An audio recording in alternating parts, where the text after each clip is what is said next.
Okay, part 4. Right, what we're going to do now is we're going to start to add, and this is only for this particular corset because it has the hip extensions. This is the inside of pattern 1. You can see that because it has all the lines on the outside of it. Okay.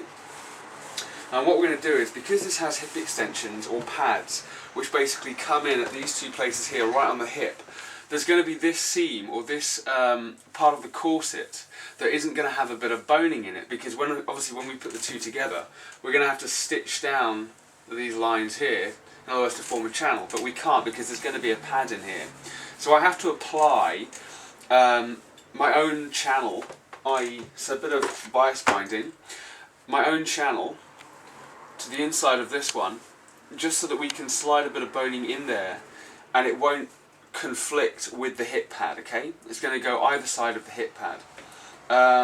This does make sense. Hopefully you'll see very soon how that works out. So what we're going to do is literally, and it's just for it's for pattern 1 and for pattern 2, we're going to slide some boning down this section here, only this section, on the other side as well.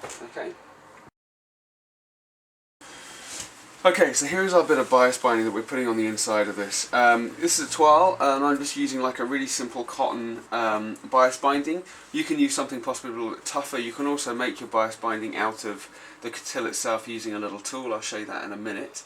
But for the time being, I'm just using normal kind of bias binding. And also, I've literally laid this over the centre of the seam, try and get it reasonably accurate.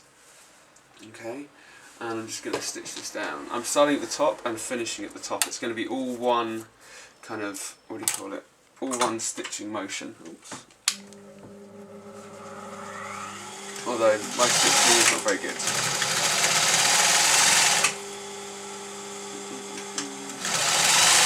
You can also use the foot as a guide. You see how the outside of this is forming on the inside of my foot. Basically the whole point for that is it's just a guide, because I want to stitch this on the very, very outside. You see that? So then the boning can slide down.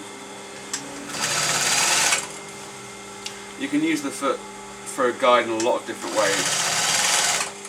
It can be quite helpful. Okay, so just open this up as you go along. I'm sure you'll be quicker than I am, but still. Try and be accurate.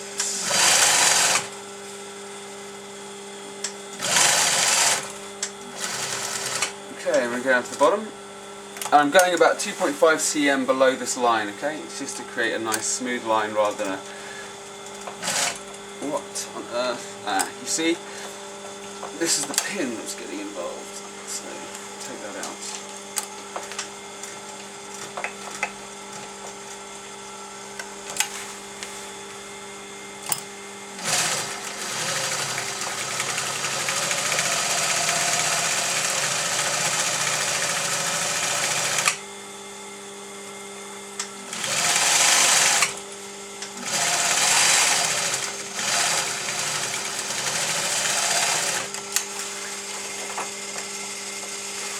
Okay, there we go. Just going to cut this bit off at the top.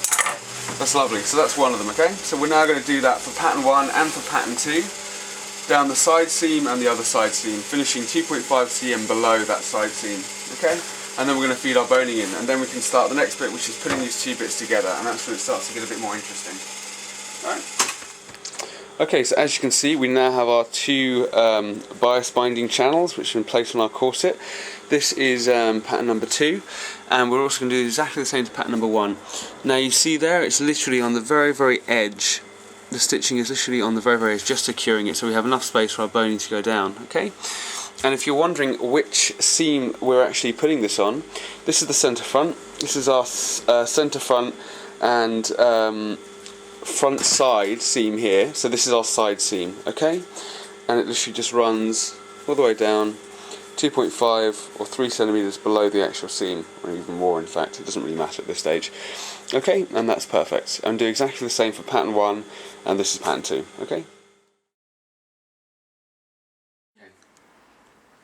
Right, so we have our pattern 1 with the lines all over it, and we have pattern 2, okay, without the lines all over it. And obviously you can see you've got your two bits of boning channeling just here on both patterns. Wonderful, perfect, lovely. Right, we're about to put these together as the sandwich, okay, which is great. But before we do that, there's one thing which I nearly forgot, which would be a nightmare if we didn't do it. I mean, an absolute nightmare.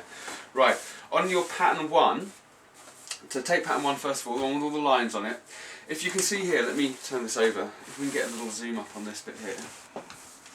Okay, if you can see here, we have these boning channels that will basically come across here, and we're going to slide boning through these little channels going across here. Now, when our two pattern pieces are together, excuse me, when our two pattern pieces are put together, sandwiched together, and stitched down, and these lines are stitched together, when we start to feed boning through here, what's going to happen is the boning is going to get stuck and trapped in this seam. It's going to lock it, okay?